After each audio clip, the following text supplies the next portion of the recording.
So today we have Milhouse, a.k.a. Barack Obama.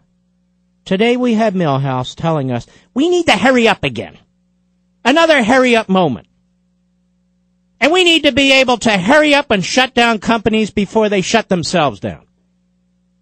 Now, the federal government, isn't it interesting, and the left takes no responsibility for what they've done to the banks, to the housing market, to the financial system, when it is they that poisoned it with their socialist programs and their social agenda, trillions of dollars to people who can't pay mortgages. What kind of idiots promote that kind of public policy? Well, that's what they did, and we're paying the result. You and me. We own all these damn mortgages. You want to know the truth? We're subsidizing all these people. You want to know the truth? And then they tell us it's the problem with the free market. What free market? The housing industry is regulated heavily. The banking industry has been regulated for 150 years. The financial systems industry is regulated too. Fannie Mae and Freddie Mac are creations of the federal government. And when there were calls for even more regulation, it was the liberals who blocked it. We know why we're here. And so they want to keep nationalizing and expanding, tormenting citizens, punishing them, treating them as if they've committed some crime or some unethical activity, when all they did is enter into a deployment contract where many of them got paid $1 a year in exchange for a bonus. And companies do this all the time. And if you don't like it and you think it's a ripoff, then you go work for a company that does that, and you can do it too. Stop stealing your neighbor's money. Now here's Obama. Obama, who, by the way, right before he was sworn in as president, signed a lucrative book deal. Has anybody else talked about this at any length? For $500,000, $500,000. That makes him a multimillionaire, according to Obama, right? 250? So he's a double rich guy. A double rich. This guy's made a fortune from doing nothing.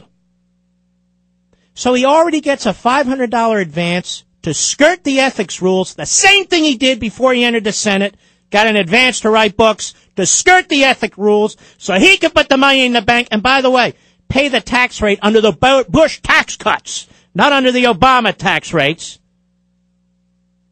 He's going to write a children's book when he's done, or at some point. But he couldn't have got that $500,000 if he accepted it 6 days later, when he'd been president of the United States. Playing the loopholes, playing the rules. It's okay for Obama to enrich himself.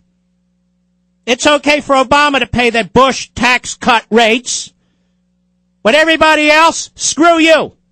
It's your patriotic duty to pay higher taxes. Except if your name is Obama, or Geithner, or Daschle, or whatever the hell their names are. This is the action of an arrogant crowd of statists who want power and want wealth for themselves, who live by their own rules, and are constantly tormenting other people. You know what it reminds me of, to be honest? Putin. If you're a company and you throw in with Putin, he protects you. He protects you. If not, he crushes you. He takes you down. The financial institutions, the banks, the oil companies, he's going to take them down. And all you people who work for them and voted for Obama, you're going down too. My brothers and sisters who work for the steel companies, U.S. Steel, you're going down.